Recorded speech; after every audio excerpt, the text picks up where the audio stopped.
Hello friends, how are you? I hope you're all staying home and staying safe.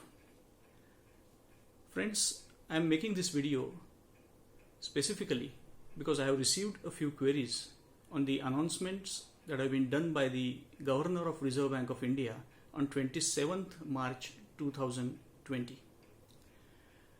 There have been several announcements like reduction in the repo rate, reduction in the reverse repo rate, reduction in the cash reserve ratios, and so on and so forth. But one announcement that interests all of us is the 3-month moratorium on the term loans and the interest on working capital loans. This one announcement directly relates to most of the individuals and also many of the businessmen or the business houses. The confusion that is being made is that people are under the impression that for 3 months they don't have to pay any EMIs on the term loans or pay the interest. Friends, please remember that it is just a deferment and not an exemption.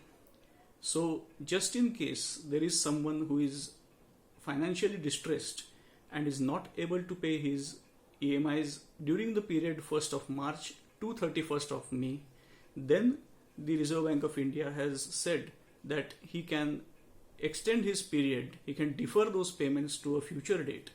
It does not mean that they are not expected to pay the dues which are there during these 3 months. 2-3 things of importance to all of us is: number one, individual banks will come up with schemes of their own for this deferment. Also, this is a deferment, not an exemption.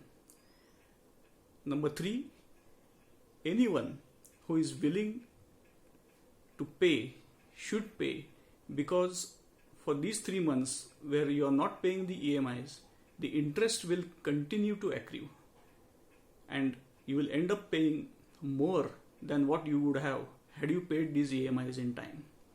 Then what is the benefit that you are getting out of this? As I see it, there are 3 major benefits. Number 1, in the current time of distress where there is a pressure on the finances, all of us have been offered a 3-month leeway that we can, in case of financial distress, postpone some of our payments to a future date. Number 2, in case we are not able to pay during these 3 months, our accounts will not be treated as NPAs by the government. And number 3, there is something called as the CIBIL, wherein our credit score is recorded on a central repository and our CIBIL scores will not be affected.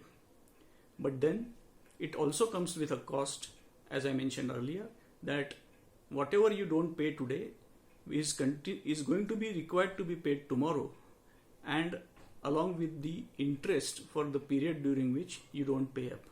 So possibly, for example, if you have a 30-month EMI spending and you don't pay for 3 months, it will mean that your loan, which is going to be over within 30 months from today, will be over from 33 months plus the interest. So possibly it will be over in the 34th or the 35th month.